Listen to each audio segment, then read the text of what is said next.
September 14th, 1945. The morning fog clung low over the rolling fields of eastern Nebraska, turning the distant silhouettes of grain silos and cattle fences into pale, ghost-like shapes. The war had been over for months, but the air at Camp Fallon still held the strange tension of a world trying to remember how to breathe again. Along the dirt road that cut between the women's barracks and the administrative yard, a thin line of German women prisoners moved in quiet, uneven steps, each carrying a small canvas bundle, each unsure why they had been ordered outside just after sunrise. The grass glistened with dew, soaking their worn shoes as they walked, and a faint chill cut through the thin government-issue coats they had received only a week earlier. Among them was 23-year-old Liesl Schaefer, a former Red Cross auxiliary from Württemberg, her blonde hair tucked tightly beneath a faded kerchief.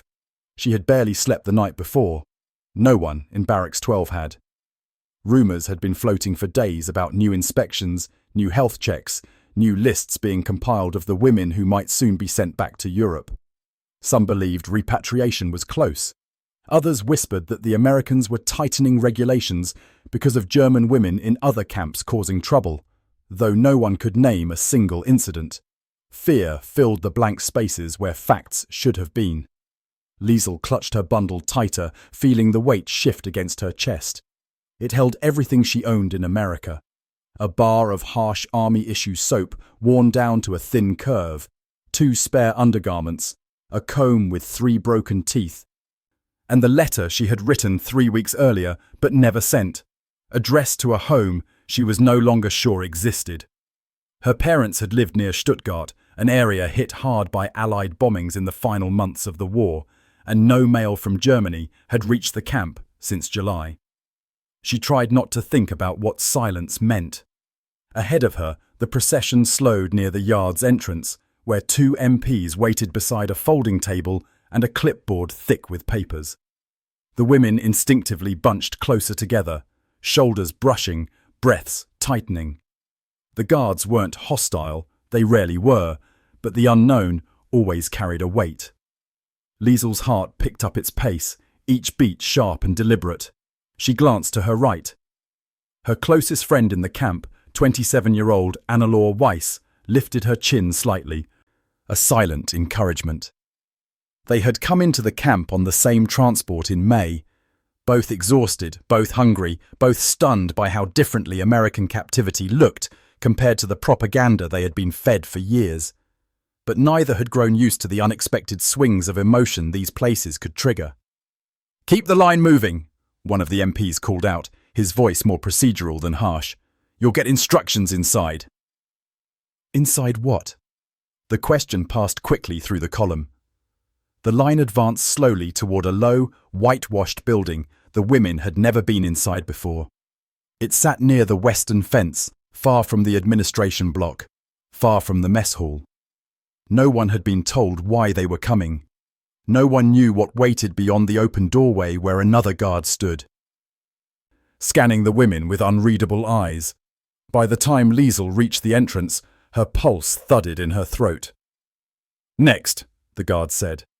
She stepped forward with Annalore close behind her, and for an instant she smelled something unexpected drifting from inside the building. Steam, soap, disinfectant, and a faint hint of warm air. Her mind raced. This wasn't a hospital examination room. She had been in those before. This smelled almost like a bathhouse. The guard glanced at the list on his clipboard, then at their feet, then back to the list. "Shoes off," he said calmly. The words landed like a stone thrown into still water. For a moment, no one moved. The women behind them went rigid, as if they had heard a command in a foreign language that couldn't be translated. The guard repeated himself. "Both of you." "Shoes off." Liesl felt her breath catch. Annalore's eyes widened. Behind them, uneasy whispers rippled through the crowd. Why? Were they being inspected, humiliated, checked for contraband, punished, selected for some transfer? The women had heard stories, rumours really, of German POWs in Europe being searched harshly, stripped of their belongings, forced to submit to examinations that felt more like degradation than procedure. But America had never done anything like that to them. Not once. Not even when they had first arrived. The guard saw their hesitation and softened his tone. "It's for your own good. Trust me. Shoes off." Liesl swallowed, then bent down to unlace her shoes. Her hands trembled slightly as she slipped them off, feeling the cold of the floor seep into her socks. She hated anyone seeing her feet. They were blistered from weeks of marching during the collapse of the German front, the toenails bruised from ill-fitting boots she had worn since early spring. She curled her toes instinctively, embarrassed. "Next room," the guard said. She stepped inside with Anna-Laure close behind her and froze. Rows of benches lined the walls. Steam drifted from a tiled area in the back. 2 American nurses stood beside a table covered with ointments, towels, and what looked like small brushes. And near the far corner sat a wooden crate overflowing with clean socks, new socks, grey, thick, unworn. A tall, dark-haired medical sergeant glanced up from a clipboard. When he saw Liesl, he motioned her forward. "You're Schaefer, right?" She nodded cautiously. "Have a seat." He tapped a bench with the back of his pen. Liesl hesitated, then sat. The sergeant crouched and gently lifted one of her feet into his palm. Her heart nearly stopped. "Sir, please, what are you—" she stammered. He gave a patient half-smile. "Your feet need help. All of you do. We've been getting reports of infections spreading in a few camps. We're checking every woman here. Nothing more." Nothing more? Nothing more. Liesl felt heat flush her face, embarrassment mixing with shock. This simple thing was the reason for the mysterious summons, for the fear, for the line, for the tension that had knotted her stomach for hours. He examined her heel, then the bruised toenails, then the torn fabric of her socks. "When's the last time you had proper shoes that fit?" he asked gently. "March," she whispered. He nodded as though he had expected that answer. "We're going to clean your feet, treat the blisters, issue new socks, and make sure your shoes are replaced if needed. No punishment, no trick. Just keeping you healthy." Liesl opened her mouth, then closed it again. She didn't trust her voice. Behind her, another nurse approached Anna-Laure, handing her a towel. Anna-Laure murmured something under her breath, half relief, half disbelief. The words sounded like, "Is this real?" But Liesl could not be sure. As the sergeant dipped a cloth into warm water and gently cleaned the dust from her heel, Liesl stared at the far wall, fighting back a wave of emotion she had not expected. She had seen American soldiers fight. She had seen German soldiers die. She had marched through towns where people starved, where children cried from hunger, where boots were worn until nothing remained but string and leather scraps. She had learned to expect harshness, not gentleness. And now an enemy soldier held her foot with the same care a brother might give a sister. It shattered something inside her, something hardened by months of war, months of fear. Across the room, a woman named Erna Koch burst into quiet, uncontrollable laughter. Not mocking, not hysterical, but the kind of laughing one does when the world becomes too strange to understand. A nurse asked if she was all right. Erna nodded, wiping her face. I cannot believe this," she said, her voice cracking. "Of all the things the Americans could have asked us to do today, show us your feet was not one I ever expected." A ripple of tired, nervous laughter passed through the women. Even the nurses smiled. The sergeant finished cleaning Liesl's feet, applied ointment, and handed her a pair of soft, new socks, the thickest she had worn in years. She held them in her hands, unable to speak. They were simple, ordinary things. But to a prisoner who had trudged through mud, snow, rubble, and hunger, they felt like gifts she had not earned. "Get your shoes checked at the next station," he said, "and relax. You're safe here." Safe. The word slid into her chest like warmth. She stepped aside to let the next woman take her place. The room was filled with steam now, with quiet conversation, with the shuffle of tired feet and the occasional sniffle from someone trying not to cry. For the first time since arriving in America, Liesel felt something loosen inside her, something she had held tight for too long. Maybe the war really was over. Maybe yesterday's suffering didn't have to dictate tomorrow. She stood near the doorway, watching as each woman reacted with the same stunned confusion she had felt. Some stiffened, some blushed, some tried to hide their feet the way one hides a secret. But eventually, one by one, each woman softened under the quiet care of the nurses and medics. It was not kindness they had expected, but it was kindness all the same. And it was only the beginning. The sun had risen higher by the time Liesel and the others stepped out of the inspection building, blinking at the sudden brightness. The fog had thinned, revealing the quiet plains stretching endlessly beyond the camp fences, and the air felt a little warmer, though the morning remained crisp.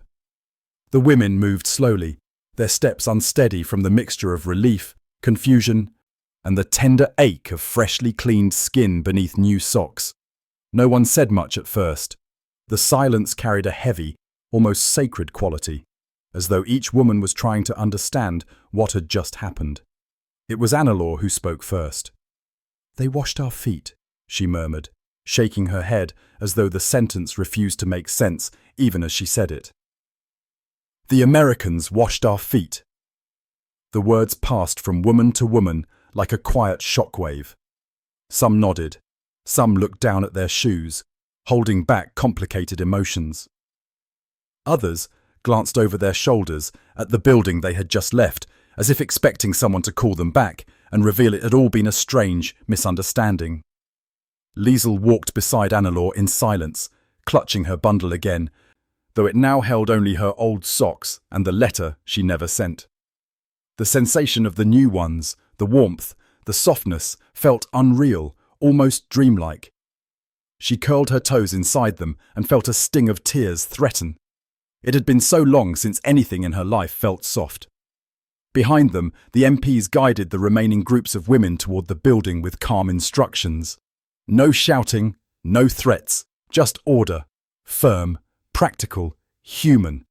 And that only made the experience stranger, because it forced every woman to confront the contrast between what they had expected and what the Americans actually did. They made their way back toward the barracks, where other prisoners, those not selected for the morning inspection, watched from doorways and windows, whispering questions. "What happened in there? Did someone get punished? Why were you gone so long? Why are you walking funny?" Liesel didn't know how to answer. None of them did. Finally, Erna Koch, always the boldest, stepped forward and announced loudly, "They asked us to show them our feet." The yard fell silent. "What?" someone called out. "They washed them," Erna added, her voice growing incredulous again. "Cleaned them, treated blisters, gave us new socks."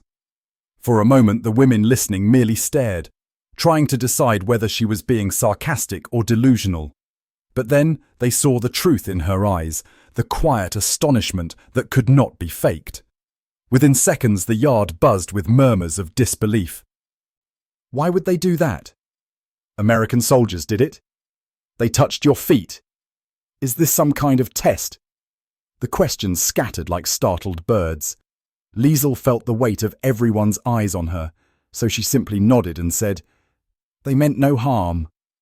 And the simplicity of that sentence seemed to confuse the others even more than the truth itself. Back at Barracks 12, the door creaked as the women entered, their steps soft against the worn wooden floor. The inside of the barrack still held the stale smell of old blankets, damp wool, and weeks of human closeness. The bunks were neatly arranged, though most blankets showed signs of frayed edges and hurried mending done by hands that had never been meant to sew so much. Liesel sat on her bunk, letting herself settle into the thin mattress as the reality of the morning pressed deeper into her chest. She rubbed her temples, unable to quiet her racing thoughts. What had happened felt like something out of a story she had once heard as a child. Something old, symbolic, even biblical.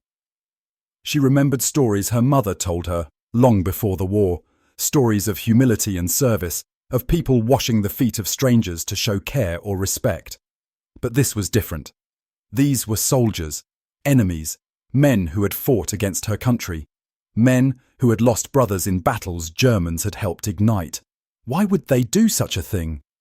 Annalore sat across from her, unwrapping her old socks and folding them carefully. "I feel strange," she whispered, as though the walls themselves might misinterpret her words. "I feel cared for. I didn't think that was possible anymore." Liesel met her gaze and nodded slowly. "It feels wrong to feel grateful," she said softly. "After everything, after the war, after all the suffering, ours, theirs, everyone's." "But it also feels right," Annalore murmured. Liesel had no answer.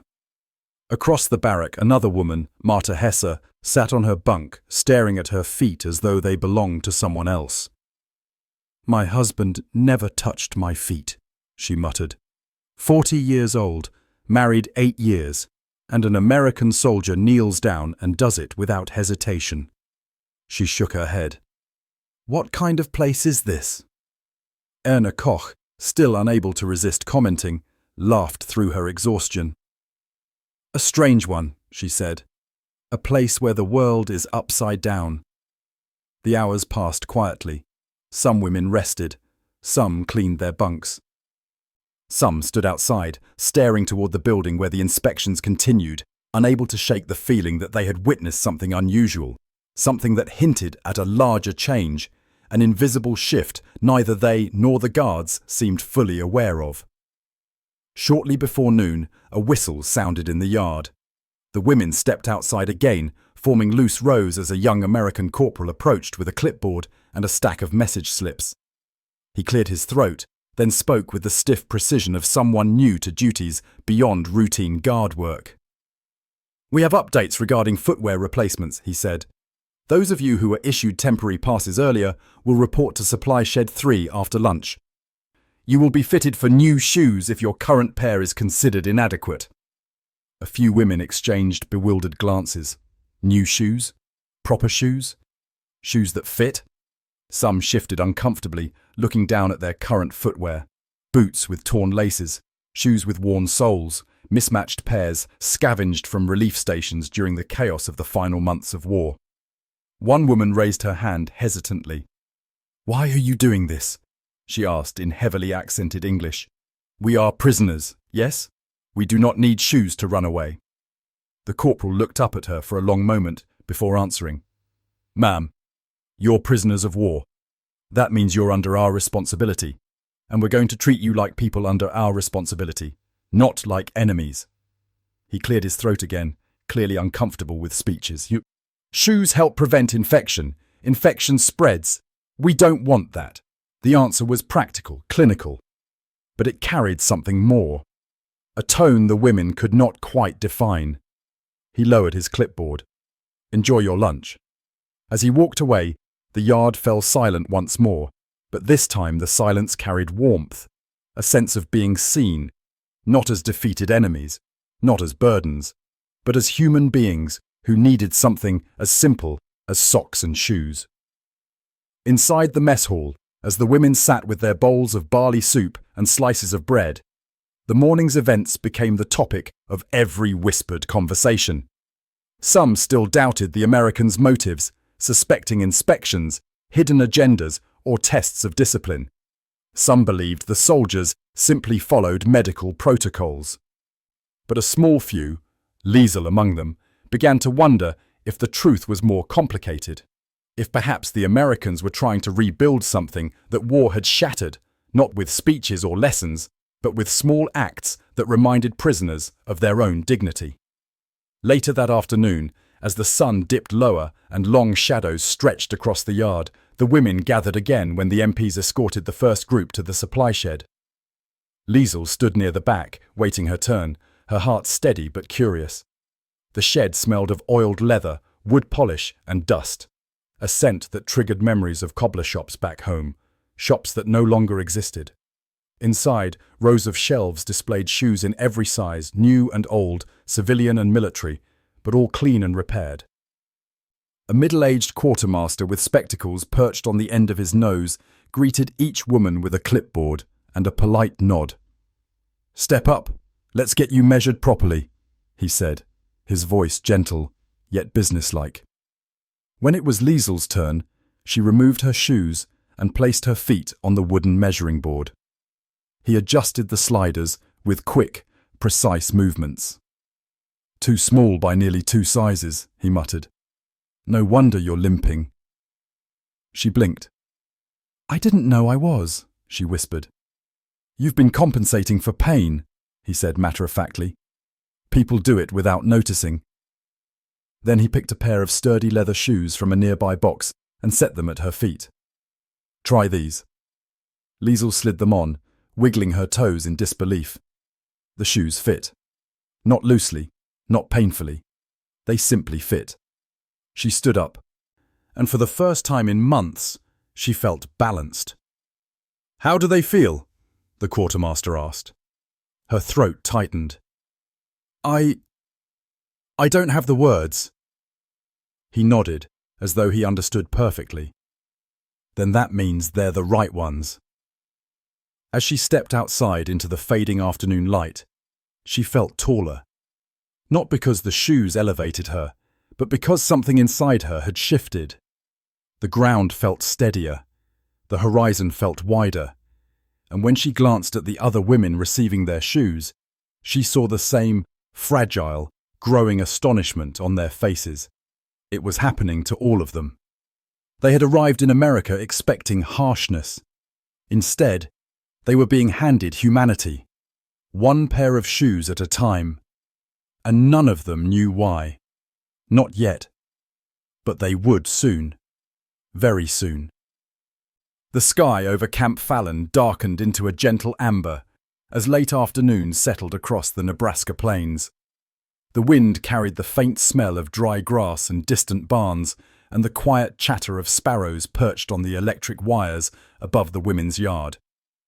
By this hour, most of the foot inspections had been completed. Most of the women had been fitted for shoes, and the camp had taken on an unusual calm, one that felt almost like a collective exhale after months of silent tension. Liesel sat on the steps outside Barracks 12, leaning her elbows on her knees, her new shoes planted firmly against the packed dirt.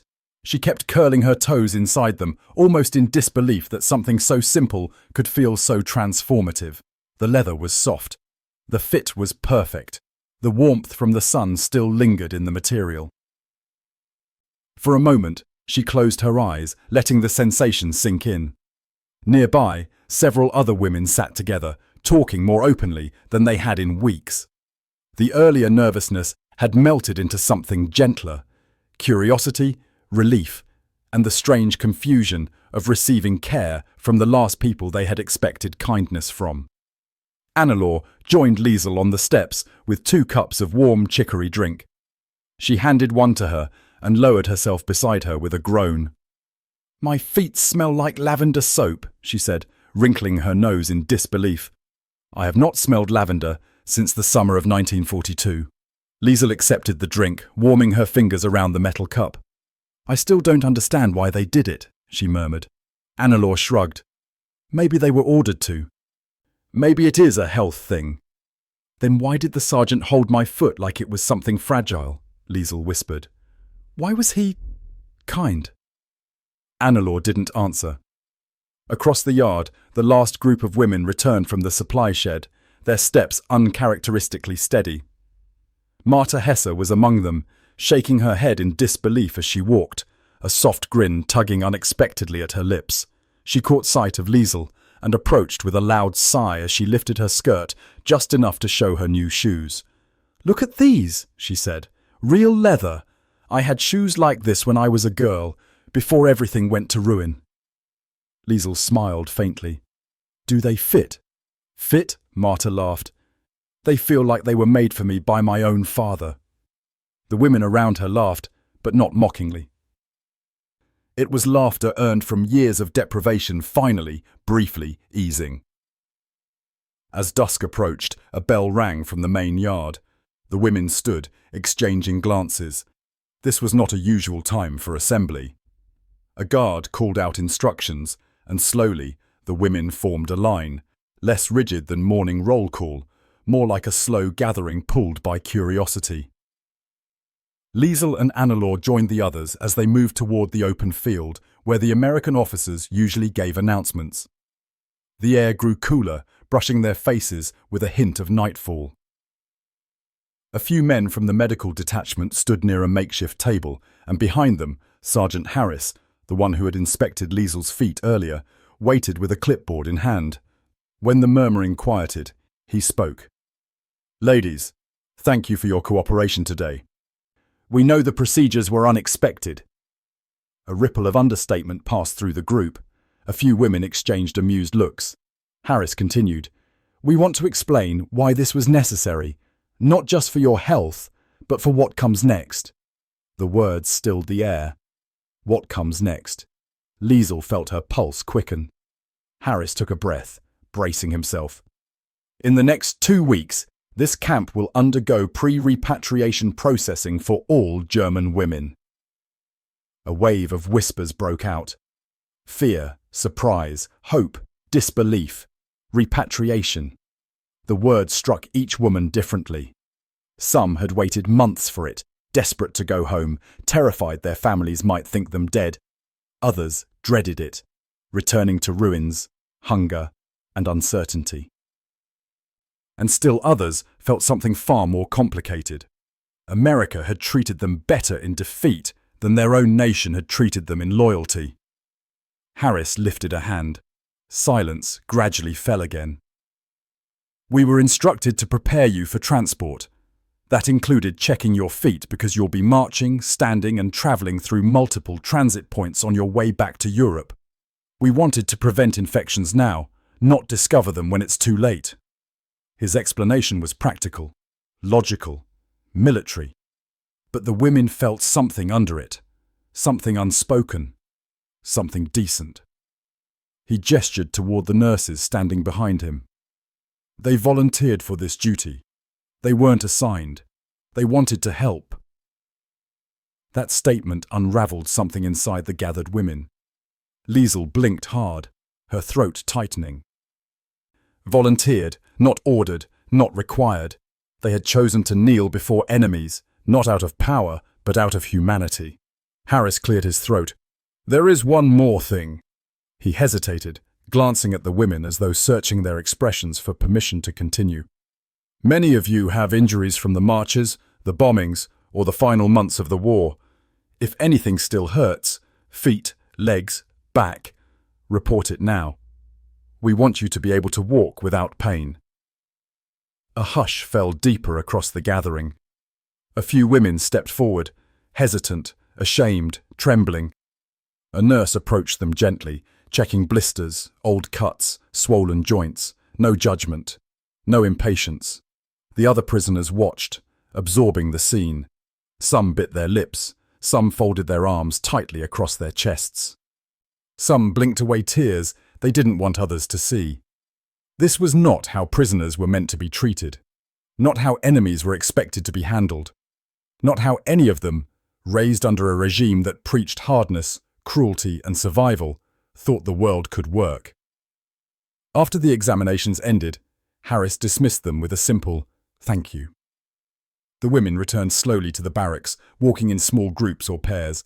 The camp lights flickered on, casting warm pools of orange across the pathways. The air smelled faintly of dust and distant campfires outside the wire. The guards walked their usual patrols, rifles slung casually over their shoulders, their conversations unhurried. Inside Barracks 12, the lamps glowed low, illuminating the thin wooden walls and the lines of bunks. The women settled in for the night, the events of the day weighing heavily but softly in their minds. Liesel sat on her bunk, the new shoes placed neatly beside her. She could not stop staring at them, not because they were beautiful, but because they symbolized something she could not yet articulate. "What are you thinking?" Annalore asked from the bunk opposite hers. Liesel took a long breath. "I don't know how to go back to the world I came from," she whispered. "Not after this." Annalore nodded slowly, her face thoughtful. "Sometimes kindness is harder to accept than cruelty," she said quietly. "Cruelty makes sense. We expect it. Kindness, She trailed off, searching for the right words. Kindness changes things. Liesel looked at her feet, clean, warm, cared for, and felt the truth of that settle into her chest. Outside, the night insects hummed. Somewhere down the row, a woman was sobbing quietly into her pillow, relief mixing with grief. In another bunk, someone whispered a prayer in German. A few women lay awake, staring at the ceiling, trying to imagine the ruins of their homes, or wondering whether letters from family were waiting for them somewhere across the ocean. As the barrack grew still, Liesel lay back, her hands folded on her stomach, staring at the dark rafters. She thought of her mother's old stories, of gentleness in impossible times. She thought of the sergeant's hands, careful, patient, almost reverent as he washed away the dirt of months. She thought of the quiet dignity in the nurse's eyes. And she thought of the strange, unexpected command that had begun it all. Show us your feet. It had felt humiliating at first, but by the end of the day, she understood something. It had not been humiliation. It had been restoration. It had been the first moment in a long, long time where someone looked at her, not as an enemy, not as a prisoner, but as a person whose suffering mattered. As she drifted into sleep, she realized the truth that would stay with her for the rest of her life. Sometimes healing begins with the smallest gesture, even something as simple as a stranger kneeling down and choosing to take care of your feet.